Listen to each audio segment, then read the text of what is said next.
Zapraszamy do obejrzenia reportażu z cyklu Historie z pasją pod tytułem Granice pasji. Kynologia w Straży Granicznej.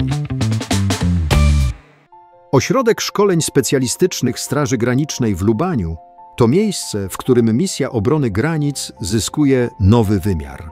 W ramach ambitnego projektu Wzmocnienie ochrony granic Unii Europejskiej poprzez rozwój kynologicznej działalności szkoleniowej, ośrodek nie tylko szkoli funkcjonariuszy, ale także kształtuje przyszłych przewodników psów służbowych, którzy w trudnych warunkach granicznych stają się niezastąpionymi partnerami w walce z przestępczością transgraniczną.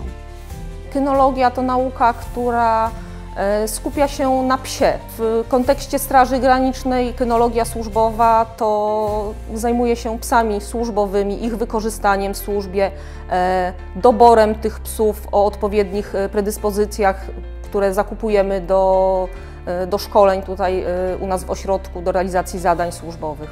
Potrzeba realizacji tego projektu wynikała tak naprawdę z tego, że w Straży Granicznej instruktorzy zajmujący się szkoleniem psów znajdowali się strukturalnie tylko i wyłącznie w ośrodku szkolenia, u nas w Zakładzie Kynologii, natomiast w oddziałach Straży Granicznej, tam gdzie na co dzień pełnią służbę przewodnicy, nie było tego tak jakby przedłużenia naturalnego tej kadry dydaktycznej. Uznaliśmy, że przydałaby się taka osoba, która będzie prezentowała taki ciut wyższy poziom umiejętności z zakresu szkolenia psa, rozwiązywania ewentualnych problemów szkoleniowych i stąd wziął się właśnie pomysł na takiego instruktora, selekcjonera w każdej większej placówce Straży Granicznej. Dzięki właśnie projektowi realizowanemu z funduszy norweskich zakupiliśmy 2 specjalistyczne pojazdy do przewozu osób i psów i takie auto, które wyjeżdża codziennie na zajęcia, zabiera 6 przewodników z psami. Bezpośrednio po studiach rozpoczęłam pracę w szkole. W szkole średniej pracowałam z młodzieżą, natomiast już wtedy miałam złożone dokumenty o przyjęcie do służby w Straży Granicznej. Dzięki temu, że miałam to przygotowanie pedagogiczne, a właśnie takich ludzi w ówczesnym ośrodku tresury psów brakowało i na takie osoby było zapotrzebowanie, no to udało mi się tutaj rozpocząć służbę. Zaproponowano mi udział w szkoleniu specjalistycznym, czyli wyszkolenie psa, przygotowanie go do służby i następnie przekazanie przewodnikowi już doświadczonemu, który wcześniej pracował z psem takiej specjalności. No i wzięłam udział w 2004 roku w takim 5-miesięcznym szkoleniu. Wyszkoliłam labradora. Jeżeli chodzi o trudność w pracy, jakie stawia nam służba, no to chyba przede wszystkim to, żeby nie wpadać w rutynę, kiedy podchodzimy do 100, 200 bagażu, a dalej pies nie zaznacza nic, my też nie zwracamy, już przestajemy, ale z drugiej strony trzeba być skupiony, no bo może akurat właśnie wtedy zaznaczyć. Nawet jakaś sytuacja, czy nawet sprawdzanie samochodów, tak samo sprawdzamy 1, 5, 10, 20. Pies nic, a nagle siada i zaczyna, wtedy same emocje się rodzą w nas i się budzimy jakby od nowa. Moje psy nie tylko współpracowały ze mną, ale też były jako rodzina z jednej strony, no bo zabierałem je z domu do pracy, z pracy do domu, także właściwie cały dzień i całą dobę były ze mną razem, tym bardziej, że drugiego psa już od szczeniaka przygotowywałem sam. I tutaj go sprzedałem Straży Granicznej, jakby żeby on dalej współpracował już ze mną, ale już jako pies służbowy, także od samego początku właściwie swojego życia był ze mną.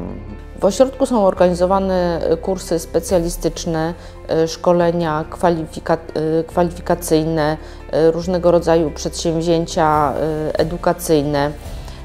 Przyjeżdżają do nas też uczniowie ze szkół, gdzie oprowadzamy ich po naszej ścieżce dydaktycznej.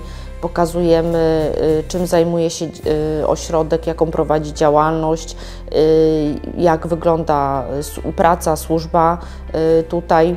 Po ukończeniu szkoły średniej zaczęła jakby kiełkować taka myśl, że mogłabym swój zawód, właśnie swoją ścieżkę zawodową wybrać w tym kierunku. Poniekąd tutaj takim jakby może pierwszym zapalnikiem był mój tato, który też służył w służbach mundurowych. I kiedy już podjęłam tę decyzję, że chcę wstąpić w ten mundur, to było pytanie, czy to, jakiego koloru ma być ten mundur, czy to ma być zielony, czy niebieski, jak policja i w sumie kiedy. No i ostatecznie wybrałam właśnie mundur zielony, czyli funkcjonariusza Straży Granicznej, a do służby wstąpiłam zaraz po ukończeniu studiów. Szczególnie satysfakcjonujące jest dla mnie w pracy jako instruktor-selekcjoner, gdy widzę postępy w szkoleniu psów, że zdobytą wiedzę, którą przekazuję dla przewodników, widzę jej efekty, jak podczas tropienia czy innych konkurencji te psy stają się coraz lepsze. Te wyniki przekładają się także w pracy codziennej, tak? Jeżeli no, tu odnoszę się szczególnie do tropienia, gdy są pozytywne wyniki tropień, czyli odnajdywanie tych osób, które tropimy. No i nie ukrywam, że jest może trochę i duma, i radość z tego, że przyczyniłem się do tego właśnie, że dzięki przekazanej tej wiedzy no, są te wyniki, są efekty mojej pracy. Projekt Wzmocnienie ochrony granic Unii Europejskiej to nie tylko realizacja działań na rzecz bezpieczeństwa, ale także opowieść o ludziach, którzy z pasją oddają się swojej pracy, kształtując przyszłość ochrony granic Europy. Współpraca między funkcjonariuszami a ich psami służbowymi to wyjątkowa relacja, która nie tylko wzmacnia działania operacyjne, ale i przynosi satysfakcję z każdego osiągniętego sukcesu. To historia ludzi i psów, którzy razem tworzą siłę, na której zawsze można polegać. Zachęcamy do odwiedzenia naszej strony internetowej www.eog.gov.pl/kampania, gdzie znajdziecie pełną ofertę produktów związanych z naszą kampanią. Nie przegapcie żadnych nowości. Dziękujemy za uwagę i zapraszamy do kolejnych odsłon. Kampania finansowana ze środków funduszy norweskich i EOG.